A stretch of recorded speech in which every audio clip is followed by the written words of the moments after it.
तो हेलो भाई लोग, कैसे हो आप सब। उम्मीद करते हैं आप लोग बहुत ही अच्छे होंगे और अच्छे तरीके से पढ़ाई लिखाई भी कर रहे होंगे। तो जैसा कि आप लोग को पता है कि नीट एग्ज़ाम में बस और बस 5 महीना 15 दिन ही रह गया है और उसके बाद नीट का एग्ज़ाम है मई में। ठीक है, तो ऐसे में जो है बहुत ज़्यादा जैसे जैसे एग्ज़ाम का डेट जो होता है नज़दीक आता जाता है, वैसे वैसे बच्चों लोग को दिमाग में जो होता है टेंशन बढ़ते जाता है। ठीक है, तो आज हम लोग इस वीडियो में इसी टॉपिक पे बात करेंगे कि अभी नवंबर महीना से अप्रैल तक अपने आप पे क्या क्या चीज़ ध्यान देना है और पढ़ाई से रिलेटेड क्या क्या चीज़ ध्यान देना है। ठीक है, क्योंकि बहुत ज़्यादा टेंशन अभी के टाइम में जो होता है, जैसे जैसे एग्ज़ाम का डेट नज़दीक आते जाएगा वैसे वैसे दिमाग में प्रेशर बढ़ते जाता है कि क्या करें कैसे करें, एकदम पूरा घबराने लग जाता है, माइंड बहुत ज़्यादा टेंशन में हो जाता है। ठीक है, तो वीडियो को स्टार्ट करने से पहले हम अपने बारे में बता दें कि मेरा नाम नीरा कुमारी है, Medini Rai medical college Palamu first year student हैं हम। ठीक है, तो चलो यार इस वीडियो को स्टार्ट करते हैं और देखते हैं पहले कि अपने ऊपर क्या ध्यान देना है। ठीक है ना, अब तुम लोग बोलेगा कि क्या अपने ऊपर, ये इससे रिजल्ट पे कोई फ़र्क पड़ेगा? तो हाँ पड़ता है, बहुत ज़्यादा फ़र्क पड़ता है। ठीक है, अपने आप को भी देखना होता है और साथ ही साथ पढ़ाई को भी देखना होता है। तो पहले तो हम ये बात कर लेंगे ना कि अपने आप पे हमको क्या क्या चीज़ ध्यान देना है। ठीक है, तो पहला बात जो है वो है मेहनत। जैसे कि अभी से पहले अगर आप 10 घंटा पढ़ रहे हो, ठीक है, रेगुलर आप 10 घंटा डेली पढ़ रहे हैं, तो 10 घंटा को 13 घंटा कीजिए। ठीक है, अगर कोई बच्चा 13 घंटा पढ़ रहा है तो वो 14 घंटा पढ़ो, 14 घंटा पढ़ रहा है तो 15 घंटा पढ़ो। मतलब अपना मेहनत को ना बढ़ा दो। ठीक है, क्योंकि अभी से अगर मेहनत नहीं करोगे ना तो रिजल्ट में बहुत ज़्यादा दिक्कत होता है। ठीक है, और ऐसे भी आप लोग को पता है कि कट ऑफ कितना जा रहा है। ठीक है, तो इसमें ऐसे में अगर आप लोग मेहनत नहीं करते हैं, मेहनत पे ध्यान नहीं देते हैं, कभी 2 घंटा पढ़ते हैं, कभी पढ़ते ही नहीं हैं, कभी 4 घंटा पढ़ लिए, कभी 10 घंटा पढ़ लिया और किसी दिन पढ़े ही नहीं, तो ऐसे इरेगुलरिटी रहेगा अगर पढ़ाई लिखाई में मेहनत में ना, तो बहुत ज़्यादा दिक्कत प्रॉब्लम का सामना करना पड़ेगा। ठीक है, तो पहला बात यही है कि मेहनत अच्छे से कीजिए। ठीक है ना, मेहनत रेगुलर कीजिए और कांस्टेंट एकदम चलना चाहिए। जैसे आज अगर हम 10 घंटा पढ़े तो कल भी हम 10 घंटा पढ़ेंगे, परसों भी 10 घंटा पढ़ेंगे और नीट एग्ज़ाम जब तक नहीं हो जाता है तब तक हम 10 घंटा डेली पढ़ेंगे। ठीक है, और ऐसे में अगर 10 घंटा पढ़ना है तो उसको इंक्रीज कीजिए, अपना मेहनत को इंक्रीज कीजिए, उसको डिक्रीज मत कीजिएगा। 10 घंटा 10 घंटा ही होना चाहिए, 10 घंटा से ऊपर चल जाए 12 घंटा 15 घंटा 16 घंटा, लेकिन उसके नीचे 10 घंटा से 9 घंटा नहीं होना चाहिए। ठीक है, ठीक है, तो ये तो पहला बात हुआ कि हम लोग को मेहनत करना है। ठीक है ना, मेहनत को इंक्रीज करना है, जितना ज़्यादा हो सके उतना हमको मेहनत करना है। ठीक है, अगर खाना खाने में ज़्यादा टाइम लग रहा है तो वहाँ से समय को कटौती करना है, समय को बचाना है और समय को पढ़ाई पे देना है। ठीक है, तो ये तो बात हुआ कि हम लोग को मेहनत करना है। ठीक है, ठीक है, अब आते हैं दूसरा बात कि टेंशन बिल्कुल नहीं लेना है। एकदम अभी जो है ना पूरा हड़बड़ी दिमाग में मच जाता है, क्या करें, सिलेबस तो कंप्लीट नहीं हो रहा है, ये फिजिक्स पढ़े कि केमिस्ट्री पढ़े कि बायो पढ़े, फिजिक्स पढ़ते हैं तो इधर केमिस्ट्री छूट जाता है, केमिस्ट्री पढ़ते हैं तो बायो छूट रहा है। ठीक है, तो ऐसे छूट रहा है तो कैसे करें? तो अभी नहीं यार, एकदम रिलैक्स रहो। ठीक है, एकदम माइंड से रिलैक्स रहो, एकदम ज़्यादा टेंशन मत लो। जैसे कि अभी जो है बहुत बच्चा लोग सोचता है रिजल्ट के बारे में कि क्या होगा रिजल्ट। ठीक है, पढ़ाई छोड़ के रिजल्ट के बारे में सोचते रहता है, तो ये सब मत करो। ठीक है ना, अभी एकदम पूरा रिलैक्स रहो और कुछ भी रिजल्ट के बारे में कुछ नहीं सोचने का ज़रूरी है। चुपचाप से एकदम मतलब माइंड को रिलैक्स करो और पढ़ाई पे ध्यान लगाओ। ठीक है, और तीसरा बात है कि सोना बहुत ज़्यादा ज़रूरी है। ऐसा नहीं कि दिन रात पढ़ रहे हैं तो बस पढ़ रहे हैं, ना बाथरूम जा रहे हैं, ना नहा रहे हैं, ना कुछ सो रहे हैं। ठीक है ना, तो सोना यहाँ पे बहुत ज़्यादा ज़रूरी होता है, क्योंकि जब तक आप सोइएगा नहीं माइंड फ्रेश नहीं होगा, और नहीं सोइएगा तो फिर बहुत ज़्यादा दिक्कत हो सकता है सोने से, पता है। तो सोना बहुत ज़रूरी है। सोने में से उसी में से जो 24 घंटा का टाइम है उसी में से आप 6 घंटा टाइम निकाल लीजिएगा। हमको 6 घंटा सुतना है तो सुतना है, बस कुछ हो जाए, सुनामी आ जाए, लेकिन हमको सोना है 6 घंटा तो सोना है। 6 घंटा तो निकाल लो सोने के लिए कि हमको 6 घंटा सोना है। ठीक है, 6 घंटा सोना ही सोना है, उसमें से 12-15 घंटा पढ़ो, 12 घंटा का एटलीस्ट 12-13 घंटा पढ़ो, 6 घंटा सो। तो बाकी जो समय बचा उसमें जो है जो आलतू फालतू अगर हॉस्टल में रहते हो तो खुद का काम खुद से करना होता है, जैसे कपड़ा धोना, नहाना धो, फिर ठीक है ना, तो ये सब आलतू फालतू जितना काम हो गया वो सब ये बचा हुआ समय में करो। ठीक है, तो ये तो हो गया दूसरा बात कि टेंशन मत लो और जितना ज़्यादा हो सकता है रिलैक्स रहो और टाइम का कटौती करो हर जगह से और टाइम को बचा के अपना पढ़ाई पे लगाओ। ठीक है, अब आते हैं तीसरा बात पे कि अपने आप पे ना यार विश्वास रखो, ठीक है ना, कि हाँ हम कर लेंगे। अपने आप को मोटिवेट करते रहो कि हाँ हम कर लेंगे, हमसे हो जाएगा, हम कर लेंगे, हम इतना मेहनत कर रहे हैं, दे रहे हैं, तो मेरा होगा रिजल्ट, ठीक है। ये सब सोचने का जरूरत नहीं है कि पता नहीं क्या होगा नहीं होगा। निगेटिव सोचने से अच्छा है कि थोड़ा पॉजिटिव सोच लो, ठीक है। अब ऐसा नहीं बोल रहे हैं कि निगेटिव बात आ रहा है दिमाग में तो वो ख़राब है, निगेटिव आना भी अच्छा बात है, लेकिन निगेटिव को हावी मत होने दो। सोचो कि नहीं नहीं हम कर लेंगे, हमसे हो जाएगा, इस बार तो होगा, ठीक है। तो ये हो गया। उसके बाद अगला बात है ना कि सबसे इम्पोर्टेंट बात, अपने आप को दुखी मत रखो कि अरे यार ये पैसा का प्रॉब्लम है, ये दिक्कत है, वो दिक्कत है। ऐसा आलतू फालतू चीज़ सोच के ना माइंड को फालतू का दुखी मत करो, क्योंकि जब तक माइंड दुखी रहता है ना तो वो किसी चीज़ को याद करने में बहुत ज़्यादा दिक्कत होता है। हम बता रहे ज़्यादा दुखी रहोगे ना, ज़्यादा दिमाग को एकदम रोना धोना मचा के रखोगे, एकदम दुखी रखोगे, तो पढ़ाई लिखाई पे ध्यान नहीं जा पाता है। तो अपने आप को दुखी मत रखो, खुश रहो, ठीक है ना। एकदम मतलब गाना वाना सुन लो यार, म्यूजिक लगा के एकदम, ठीक है, कुछ जो तुमको जो गाना अच्छा लगता है वो सुन लो, ठीक है। अपने आप को खुश रखने का तरीका सोचो कि क्या चीज़ से तुमको खुशी मिलता है। अगर मूवी देखने में खुशी मिलता है तो कभी कभी मूवी देख लो। जो चीज़ करने में खुशी मिलता है वो बीच बीच में कर लिया करो, ताकि माइंड रिलैक्स रहे और खुश रहे। खुश रहना बहुत ज़रूरी है। अब बोलोगे इसका रिजल्ट से क्या कनेक्शन है, तो है कनेक्शन, क्योंकि जब तक तुम दुखी रहोगे नहीं पढ़ने पाओगे। तुम्हारा माइंड हमेशा दुखी बात को ही याद करते रहेगा, डिप्रेशन में रहोगे, ठीक है। खुश रहोगे तो अच्छे से पढ़ाई कर पाओगे, ठीक है, प्रोडक्टिव होगे। तो इसीलिए दुखी नहीं रहना है, खुश रहना है, ठीक है। अब देखो एक और बात है, ये सारा इम्पोर्टेंट ही बात है, ठीक है। जो चीज़ जो है ये सब ध्यान देना जरूरी है, ये अपने आप पे ध्यान देना है, ठीक है। ये रिजल्ट में बहुत ज़्यादा हेल्प करता है, ठीक है। जब रिजल्ट हो जाएगा ना तो ये सब बात देखना, जो लोग फॉलो करता होगा तो वो लोग को देखना कि हाँ वो लोग खुश रहता था। ये सब इम्पोर्टेंट होता है रिजल्ट के लिए, ठीक है।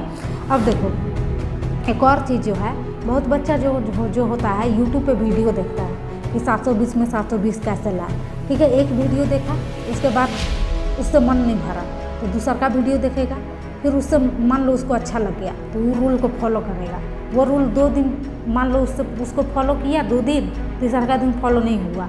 अब तीसरा का दिन फॉलो नहीं हुआ, यूट्यूब फिर खोलेगा, तीसरा का वीडियो देखेगा कि 720 में 720 कैसे लाए। तो ऐसे करके पढ़ाई का जो तरीका है, पढ़ने का जो तरीका है, उसको बार बार चेंज करते रहता है। तो पढ़ाई के तरीका को जो है बार बार चेंज नहीं करना है, ठीक है। कोई एक वीडियो देखो, कोई जेन्युइन इंसान का देखो, जो जिस पे तुमको भरोसा है उसका तुम यूट्यूब वीडियो देखो, और जो जैसे समझा रहा है कि ऐसे पढ़ो तो वैसे रूल फॉलो करो, और बस उसी का फॉलो करो, ठीक है। बार बार हर एक को देखो, हर एक कोई गलत नहीं बताता है, ठीक है। सब सही अपने अनुसार से सब सही बताने का ही कोशिश करता है, ठीक है। लेकिन तुमसे फॉलो नहीं हो पाता है तो तुम बार बार अपने पढ़ाई को प्लान को चेंज करते रहते हो कि नहीं आपकी ऐसे पढ़ेंगे, नहीं आपकी ऐसे पढ़ेंगे, और बहुत डिस्टर्ब हो जाता है पढ़ाई को। ये भी कंप्लीट नहीं हुआ, वो भी कंप्लीट नहीं हुआ, ठीक है। तो ये बार बार प्लानिंग को जो है चेंज नहीं करना, पढ़ाई के प्लानिंग को चेंज नहीं करना। कोई एक शेड्यूल बना और उसी को फॉलो करो, उसी तरीक़ा से पढ़ो, ठीक है। उसके बाद एक और चीज़ है कि ज़्यादा बुक मत बनाओ। एकदम मतलब ये बहुत ज़्यादा बड़ा गलती हो जाता है ना, कि बहुत ज़्यादा एकदम इतना सारा बुक रख लिए हैं कि ये सब बना देंगे हम, और बन नहीं पाता है, क्योंकि फिजिक्स भी पढ़ना है, केमिस्ट्री भी पढ़ना है, बायो भी पढ़ना है। बायो रटना होता है कितना, ठीक है। केमिस्ट्री में भी आधा चैप्टर तो रटने वाला ही है, ठीक है। तो फिजिक्स केमिस्ट्री बायो तीनों को संभालना है, तीनों में ज़्यादा क्वेश्चन बनाना है, ठीक है। तो ऐसे में जो है बार बार मतलब ज़्यादा बुक रखना कि ज़्यादा कंटेंट को हम फॉलो करेंगे, जो सब बुक बना देंगे, तो ये बहुत बड़ा मिस्टेक होता है। और ये मिस्टेक एकदम मत करना, ठीक है। ज़्यादा बुक बनाने का कोशिश मत करना। एक मैक्सिमम बुक 1 से 2 रख सकते हैं, ठीक है, इतना ज़्यादा नहीं, ठीक है। इतना ज़्यादा बुक रखने का जरूरत नहीं। जैसे हम बायो का बताएं तो बायो में बस PYQ, NCERT और एक और कोई रेफरेंस के लिए बुक रख लो, जैसे फिंगर टिप्स हो गया, NCERT वर्ड टू वर्ड हो गया, इसमें से कोई एक बुक रख लो। उससे ज़्यादा बुक सॉल्व करने का जरूरत नहीं है। बार बार NCERT पढ़ो, उसी बुक को बार बार सॉल्व करो, ठीक है। इससे ज़्यादा नहीं। क्वेश्चन उसी को बार बार उसी क्वेश्चन को सॉल्व करो, ठीक है। चलो उसके बाद जो है कि क्वेश्चन, ठीक है। अब देखो क्वेश्चन ज़्यादा सॉल्व करना है, ठीक है। जैसे कि मान लो हम एक बुक बोले, ठीक है, एक NCERT word to word bio के लिए हम बता रहे हैं कि एग्जाम्पल, एज फॉर एग्जाम्पल जैसे कि बायो के लिए बोलें तो बायो के लिए NCERT को बार बार पढ़ना है। उसके बाद जो बुक रखे हो उसी बुक को बार बार सॉल्व करो, ठीक है, उसी बुक को बार बार सॉल्व करो। और जहाँ तहाँ से वो बुक का क्वेश्चन अगर रटा गया है तुमसे तो फिर फिजिक्स का क्वेश्चन को सॉल्व करो, केमिस्ट्री के क्वेश्चन को सॉल्व करो, मतलब क्वेश्चन ज़्यादा से ज़्यादा सॉल्व करो, ठीक है, ज़्यादा बार सॉल्व करो, ठीक है, ज़्यादा बार सॉल्व करो। हम ये बोलना चाहेंगे कि क्वेश्चन ज़्यादा सॉल्व करो, ज़्यादा बार सॉल्व करो, ठीक है, लेकिन ज़्यादा बुक से नहीं, एक स्टैंडर्ड बुक से और उसी क्वेश्चन को बार बार सॉल्व करो, ठीक है। और ज़्यादा टेस्ट दो, टेस्ट हम बोलेंगे कि अनगिनत टेस्ट दो, जितना हो सकता है तुमसे उतना टेस्ट दो, उसमें देखो कि क्या हमसे गलती हो रहा है, कैसे उस गलती को सुधारो और फिर टेस्ट में मार्क्स इंक्रीज करने का कोशिश करो, ठीक है। तो ये सब ज़रूरी बात है, ये सब ध्यान देना ज़रूरी है, ठीक है। उसके बाद जो है, जो हम पहले भी बता चुके हैं कि ज़्यादा यूट्यूब का वीडियो मत देखो, ठीक है। ज़्यादा यूट्यूब वीडियो देखने से होता है ना, माइंड कंफ्यूज हो जाता है कि हम इसको फॉलो करें, इसको फॉलो करें, 2 दिन इसको फॉलो करते हैं, फिर फॉलो नहीं हो पाता तो फिर दूसरा का दिन फिर उसको फॉलो करते हैं और फिर पीछे वाला तो रह जाता है, ऐसे में कुछ भी कंप्लीट नहीं हो पाता है, ठीक है। तो ये तो रहा कि अपने आप पे क्या क्या ध्यान देना है, ठीक है। अब हम लोग देखेंगे, ठीक है ना, कि अब पढ़ें कैसे। हम भी कुछ बता दे रहे हैं कि 720 तक तुम पहुंच सकते हो, एटलीस्ट 690 प्लस कर सकते हो अगर इस प्लानिंग से पढ़ो तो ऐसे पॉसिबल है। देखो अभी बहुत सारा बच्चा लोग 720 में 720 ला रहा है, तो ये कोई असंभव वाला बात नहीं है कि तुम नहीं कर सकते हो, तुम भी कर सकते हो, ठीक है। बस उसके लिए है ना कि एक अच्छे से कोई किसी भी जिस पे तुमको विश्वास है उनकी बातों को तुम फॉलो करो और अच्छे से एक स्ट्रैटेजी बनाओ पढ़ाई लिखाई का, उसको फॉलो करो और अच्छे से करो, ठीक है। देखो 3 ही चीज़ होता है। अब देख लो, अब हम लोग देख लेते हैं ना कि पढ़ाई में कैसे कैसे करना है। अभी तक तो हम लोग देखें कि अपने आप पे क्या ध्यान देना है, ठीक है। अब हम लोग देखेंगे कि पढ़ाई को कैसे करना है। तो पढ़ाई के लिए देखो, बहुत सारा बच्चा है जो ऑफलाइन कोचिंग करता है, ठीक है, और बहुत सारा बच्चा है जो ऑफलाइन नहीं करता है, ऑनलाइन पढ़ता है, ठीक है, मतलब यूट्यूब से पढ़ लेता है, ठीक है, यूट्यूब से पढ़ लेता है या फिर ऑनलाइन किसी भी प्लेटफॉर्म से पढ़ लेता है।